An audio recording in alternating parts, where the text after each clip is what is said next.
नमस्कार दादांनो, बहिणींनो, श्री स्वामी समर्थ सर्वांना। आजचा विषय आहे नवरा बायकोची भांडणं।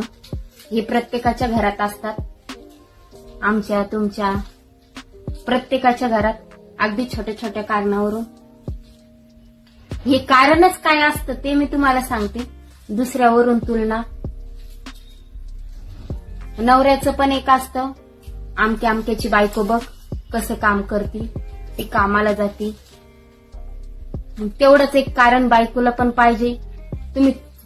तुम्ही तिची तुलना करता का माझ्यासोबत? बायकोचं बाई एक कारण आहे, शेजारचीच्या नवऱ्याने बघा कशी 2000ची साडी घेतली, शेजारचीचा नवरा बघा कसा पिक्चरला घेऊन जातो, शेजारचीचा नवरा बघा शॉपिंगला पैसे देतो। का शेजारचा विषय काढायचा? आपण काय करतोय ते बघा ना। हा, पाहिलं तर या जगामध्ये शेजारचा सुखी नाही, समोरचा सुखी नाही, आपण पण सुखी नाही। पण समाधानी असा हा शब्द आहे, समाधानी ज्याचं मन समाधानी आहे तोच खास सुखी आहे। तुम्हाला आताच सांगते दादा वहिनींनी, कशाला भांडणं करायची, का भांडणं करायची? हे झालं आता किरकोळ कारण म्हणायला, हे बाजूला ठेवा। परत बाहेरची एक अशी व्यक्ती असते, संगत गुण पण चांगले पाहिजे बरं का, संगत गुण पण चांगले पाहिजे। आता एखादे समजा नवऱ्याविषयी, समजा एखादी लेडीज म्हणा पुरुष म्हणा आपल्या नवऱ्याविषयी जर काही बोलत असेल, म्हणजे तुझा नवरा आमक्याशी बोलत होता, तुम्हाला तुमच्या नवऱ्यावर विश्वास आहे का नाही? तुम्हाला तुमच्या बायकोवर विश्वास आहे की नाही? दादा वहिनी सांगा तुम्ही। विश्वास असेल ना, त्या माणसाला तिथंच इग्नोर करायला शिका। हो बाबा तू सांगतोय पण माझी बायको तशी काही नाही बर का, हो बाबा तू सांगतोय माझा नवरा काही तसा नाही बर का, चलता हो इथून। कशाला सांगणार आहे तो? परत कशाला तुमच्यात डोकं खुपसणार आहे? त्याच्यामुळं काही गोष्टी इग्नोर करायला शिका। खास म्हणजे तुमच्या दोघातला अटूट विश्वास हा किती मजबूत आहे हा त्यांना पण कळू दे। प्रत्येकाच्या घरात हेच कारण आहे हो, प्रत्येकाच्या घरात छोट्या मोठ्या गोष्टीवरून भांडणं होत असतात, अगदी छोट्या छोट्या गोष्टीवरून। त्याच्यामुळे आपलं कारण शोधा। आणि तुम्हाला सांगते दादांनो, तुम्ही टोमण्यात अजिबात बोलत जाऊ नका, हिंमत ठेवायची, डायरेक्टली तोंडावर बोलायची। नवऱ्याची बी काही चुकी असली समजा तर बायको बोलू शकते त्या अधिकाऱ्याने, ही चुकलंय तुमचं म्हणून, तुम्ही पण ऐकून घेतलं पाहिजे। सांगायचं एकच आहे दादांनो वहिनींनो, आपला नवरा जर खूप चिडचिडपणा करत असेल, रागराग करत असेल, त्या ठिकाणी बायकोनी पण शांतता घेतली पाहिजे, प्रत्युत्तर दिलंच नाही पाहिजे नवऱ्याला, जेणेकरून भांडणं खूप वाढतील। नंतर नवऱ्यालाच आपल्या चुकीची जाणीव होते, नवराच म्हणतो कडे आपण जास्तच बोललो नाही का आपल्या बायकोला, तोच तुमच्या जवळ येऊन म्हणतो नवरा सॉरी ग मी खूप जास्त बोललो, तरी तू एक शब्दही मला बोलली नाही, खरंच चुकलंय बर का माझं, मला माफ कर। त्याच्यानंतर जर बायको जर खूप रागराग करत असेल, चिडचिडपणा करत असेल, तर नवऱ्यानी पण शांत बसून घेतलं पाहिजे, त्या टायमाला प्रत्युत्तर दिलं नाही पाहिजे। नंतर बायकोला पण बायकोची म्हणजे तिच्या चुकीची जाणीव होते, आपण खरंच खूप चिडचिडपणा केला, खूप रागवलो आपल्या नवऱ्यावर, तरी आपला नवरा आपल्याला एका शब्दाने सुद्धा बोलला नाही, ती तुमच्या जवळ येऊन म्हणते सॉरी हो मी जास्तच बोलले नाही का, माफ करा, इथून पुढे नाही वागणार तुमच्यासोबत मी अशी। मिटतात का नाही भांडणं? तुम्ही आपल्यात जर भांडणं मिटवले, 4 भिंतीमध्ये जर त्याचं सोल्युशन काढलं, भांडणं मिटून जातात, त्याच्यामध्ये तिसरा येतच नाही। आपण असे भांडणं करतो, शेजारचे पाजारचे गणगोत सगळे येतात आपली भांडणं सोडायला, काय चव असते, काय चव राहते जिंदगीची तुम्ही सांग? चांगलं वाटतं का तसं 4 लोकांमध्ये तमाशा?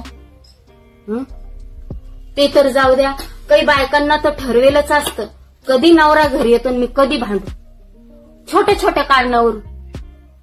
नवरा घरी येतो जॉबवरून, कोणी कंपनीत असतं, कोणी छोटे मोठे उद्योग असतात त्यांचे, कोणी मार्केटिंग करतो, कोणी शेतकरी असतं, ते थकून भागून बिचारा घरी येतो, त्याला काय अपेक्षा असते हो तुमच्याकडून? बायकोनं असं प्रेमानं पाणी जर आणून दिलं, छोटी अशी गोड स्माइल दिली, तर नवऱ्याचा पूर्ण थकवा जी दल्ले तिथं निघून जातो, टेन्शन गिन्शन सगळं बाहेर निघून जातं, एकदम माइंड फ्रेश होतं त्या नवऱ्याचं। एकदम पॉझिटिव्ह वातावरण होतं घरामधलं. पण काही बायकांनी ठरवेलच असतं नवरा कधी येतो मी कधी बोलू म्हणून. काही नाही, तुम्ही शेंगदाणे आणले, तुम्ही साखरने आणलं, मी तुम्हाला काल सांगितलं होतं, तुम्ही तसेच आले आज. पण तुम्हाला काही घेणं देणं नाही घरामध्ये, तुम्हाला काही कळत नाही घरात काय लागतं काय नाही लागत. झाले भांडणं सुरू. नवऱ्याला येऊ द्या घरामध्ये, फ्रेश होऊ द्या. तुम्ही पण थंड पाण्याचा गिल्लास त्यांच्या हातामध्ये द्या, गोडाशी स्माईल द्या, त्यांचं पण माइंड फ्रेश होऊ द्या, त्यांना पण वाटण बुवा. आणि नंतर विचारायचं, अहो तुम्ही तसेच आले का, तुम्ही मी जे सामान सांगितलं ते आणलंच नाही. नवरा म्हणून हो ग खरंच हो, मग नवरा सुद्धा म्हणतो हो ग विसरलं ग माझ्याकून, चला आता तू फ्रेश हो, आपण जाऊन येऊ, तुला काय लागतं ते आणून घेऊ, शेंगदाणे साखर तेल काय किराणा आहे ते लिहून घे, आपण दोघं जण जाऊ किराणा भरून आणू. त्या गोष्टीचं पण सोल्युशन निघतं ना. पण बायकोनं ठरवेलच राहायचं, रागवून बोलून भांडून तोंडून आणायला लावायचं. प्रेमानं नाही होत का अन्न? विसरतं. माणूसच चुकीचा पुतळा आहे, माणसाकडूनच चुकी होत असते. अगदी या छोट्या छोट्या कारणावरून भांडणं होतात आपले. सुरुवात जर सकाळपासून चिडचिडपणा झाला तर संध्याकाळपर्यंत चिडचिडपणा राहता. असं ठरवायचं आपले भांडणं होऊच द्यायचे नाही. एकानं चिडचिडपणा केला तर दुसऱ्याने शांत बसायचं, बायकोने चिडचिडपणा केला तर नवऱ्याने शांत बसायचं. त्याच्यामुळे भांडणं होत नाही. आणि राहिला पैसा, येणे असं केलं त्याने तसं केलं, आमक्यानं तसं केलं, कोणाची बरोबरी करून चालत नाही. आपला नवरा पण राब राब राबतो. कोणासाठी राबतो? आपल्यासाठीच नाही का, एकट्यासाठी राबतो तो. आपण जर त्यांच्या अपेक्षाचं भंडार त्यांच्या पुढे मांडलं तर त्या माणसाला थकवा येणार नाही तर काय येणार तुम्ही सांगा. त्याला पण नवऱ्याला पण खंत असते, त्यांना राग नसतो वहिनी तुमच्याबद्दल, बायकोबद्दल नवऱ्याला अजिबात राग नसतो. त्याला राग कशाचा असतो माहिती का? बायकोने जे सांगितले, जी अपेक्षा केली माझ्याकडून, मी तिची अपेक्षा पूर्ण करू शकत नाही. अहो तो खचून जातो मधल्या मध्ये. बायकोची अपेक्षा आपण पूर्ण करत नाही, तिनं मागितले ते आपण घेऊन देत नाही. माणूस मेहनतीनं नाही थकत बर का, या विचारांना थकतो, आपल्या विचारामुळे. तुम्ही त्यांना दाखवा ना, मी तुमच्या या एवढ्या पगारी तेवढ्या याच्यामध्ये खुश आहे, दाखवा मला काहीच अपेक्षा नाही तुमच्याकडून. पैसा काय आज आहे उद्या नाही, पण पैसा खूप वाईटपणा करतो, एवढं लक्षात असू द्या. नवरा बायकोचं एकमेकांवर किती प्रेम आहे तेच खरी धन संपत्ती, एवढं लक्षात असू द्या तुम्ही. नवऱ्याने जर पेमेंट झाल्यावर एखादी भेटवस्तू आणली ना बायकोला, बांगड्या म्हणा, साडी म्हणा, गळ्यातला नेकलेस म्हणा, तिची किंमत ठरवायची नाही, आपली आवड निवड ठरवायची नाही. आपल्या नवऱ्याने आणली ना ती आवडलीच पाहिजे, एवढी प्रेमाने आणली म्हणलं. पण काही बायकांचं असं असतं, ही साडी कशाला आणली, ही गुलाबी कलरची साड्या तर किती झाल्यात माझ्याकडं, 4-5 साड्या झाल्यात, तुम्हाला काही कळत नाही साड्यांमधलं, तुम्हाला महागच लागली साडी. तोंडावरच काय बोलायचं ते बोलून घ्यायचं, दुसऱ्या वेळेस नवरा विचारच करत नाही आणायचं. आपण जर प्रेमाने स्वीकार केली साडी, हो किती छान साडी आणली, मला खूप आवडली, नेसून दाखवली, बघा बरं मी किती छान दिसते, मला आवडली, 4-2 मैत्रिणींना दाखवली, तर नवऱ्याला पण वाटतं खरंच गाड्या माझ्या बायकोला किती आनंद झाला. बरं तुमच्यात त्यांचा आनंद आहे माहिती का. तुम्ही आनंदी असला तर नवरा आनंदी असतो, नवरा आनंदी असले तर तुम्ही आनंदी पाहिजे. पण काही बायकांना तारीफ म्हणजे नकोच. आपल्या नवऱ्याचे बी गुणगान गाजा, शेजारचे पाजारचे सोडून द्या ते धंदे.